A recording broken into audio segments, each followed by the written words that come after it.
October મહિનાની monthly expiry પર બજારમાં તેજી જોવા મળી। નિફ્ટીમાં 50થી વધુ પોઈન્ટનો તેજીનો મૂડ, 26,000ને પાર નિફ્ટીનો લેવલ।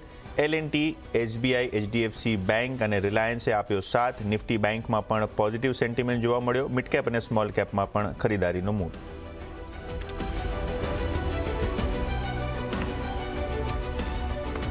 સરકારી બેંકોમાં બીજા દિવસે પણ મજબૂત ખરીદારી। ઇન્ડેક્સમાં લગભગ 1%ની તેજી। મેટલ અને ફાર્મા શેરોમાં પણ પોઝિટિવ ગ્રોથ, જ્યારે રિયલ્ટી, કન્ઝ્યુમર ડ્યુરેબલ અને કેપિટલ માર્કેટ શેરોમાં દબાણ। વાર્ષિક આધાર પર ઇન્ડસ ટાવરની આવકમાં 10%નો ઉછાળો। પરિણામ પછી સ્ટોકમાં 3%થી વધુની તેજી। ત્યાં જ મઝગાંવ ડોકના સારા પરિણામ, નફો 28% વધ્યો। ફ્યુચર્સ ટોપ ગેનર્સમાં સામેલ।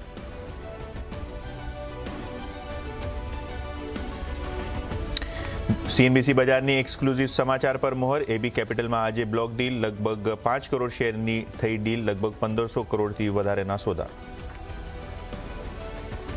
અને આજે આવશે દિગ્ગજ TVS મોટર્સના પરિણામ, 45% વધી શકે છે નફો, માર્જિનમાં પણ સુધાર શક્ય। ત્યાં જ વાયદામાં શ્રી સિમેન્ટ, JSL સહિત 4 કંપનીઓના આજે પરિણામ।